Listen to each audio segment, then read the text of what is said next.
walaupun kita berlainan parti dan berbeza pendapat, tetapi dari semangat yang diperlihatkan, semua mereka bersetuju pembenterasan jenayah harus dilakukan dan tindakan untuk melakukan pembendungan jenayah juga harus dilakukan.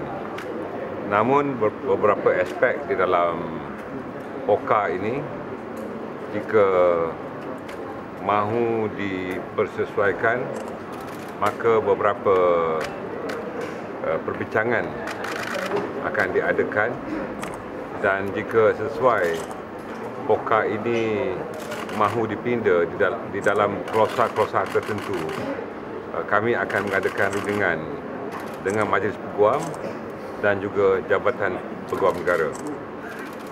Kami tidak mahu dilihat bahawa POKA ini dianggap sebagai suatu proses tahanan tanpa bicara sepenuhnya. Walaupun saya telah menjelaskan beberapa kali bahawa terdapat Badan Pencegahan Jenayah sebagai badan yang akan menjatuhkan hukuman untuk penahanan, harus diingati bahawa penahanan ini adalah merupakan penahanan preventif atau pencegahan, dan Mahkamah Tinggi adalah merupakan pihak yang memuktamadkan keputusan yang dibuat oleh Badan Pencegahan Jenayah. Manakala dulunya di bawah ISA, Ordinan Darurat dan juga Akta Kediaman Terhad, Menteri mempunyai kuasa mutlak untuk mengeluarkan arahan tahanan, tetapi di dalam POKA ini kuasa menteri telah diadakan. Artinya kerajaan telah mengambil keputusan bahawa transformasi yang dilakukan oleh Perdana Menteri adalah juga mengambil kira soal hak asasi manusia. Kerana hak asasi ini merupakan salah satu perkara yang dibangkitkan oleh ahli-ahli Parlimen Pembangkang. Tetapi saya telah menyatakan bahawa bagaimana tentang hak asasi kepada mangsa-mangsa dari perbuatan penjenayah atau kongsi gelap. Dan mangsa-mangsa ini harus diberikan pembelaan kerana mereka juga mempunyai hak asasi. Bagaimana pula dengan nasib polis, sama ada yang ditembak mati atau tercedera atau mengalami sebarang tindakan oleh penjenayah, mereka juga mempunyai hak asasi manusia. Di dalam hal ini saya mengambil kira semua pertimbangan, dan saya mengharapkan agar pihak pembangkang dan pihak kerajaan bukan berkompromi tetapi mencari titik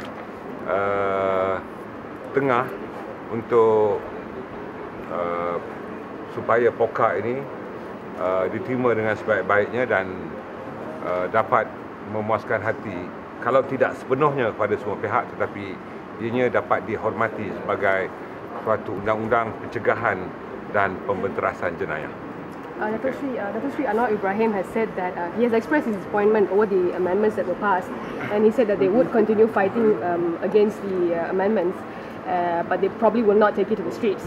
So your take on this? Good approach.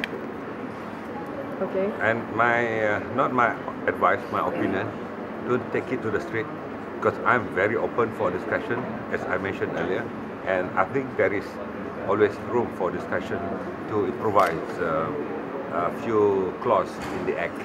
Dr. Sri, some members of the opposition are saying that this is a black day for Malaysians, but how are you seeing this whole change?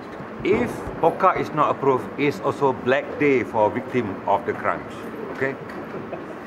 Dr. Sri, before that you say that the government would, through the third reading, the committee stage, improve the few of the amendment that which brought by the NGO and civil society. Do you think that the amendment passed yesterday, final one, can satisfy society or the needs to balance? No one can be satisfied with any approval of any laws passed by Parliament.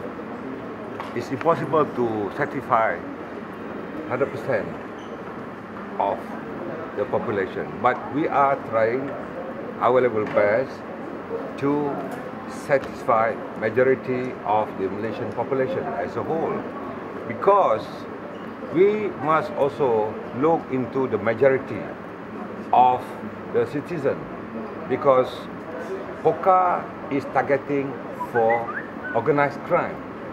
POCA is targeting to eradicate the crime activities by secret societies. The majority of the rakyat is supporting POCA, but certain quarters of people are only looking into the aspect of legal, the legality as the main objective for them to fight. Saya melihat jangan hanya dari sudut perundangan, ianya harus dilihat dari roh atau semangat ataupun objektif utama bagi pembendungan dan juga penghapusan jenayah.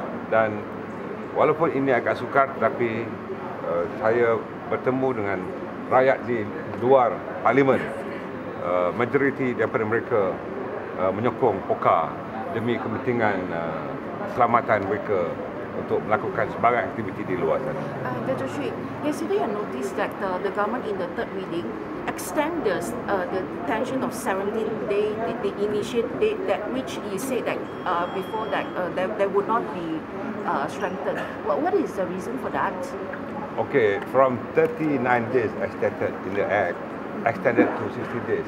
This is basically the police needs only 21 days for investigations, but AG Chambers and DPP needs the additional days for them to prepare their papers before they are taking the subject to for trial.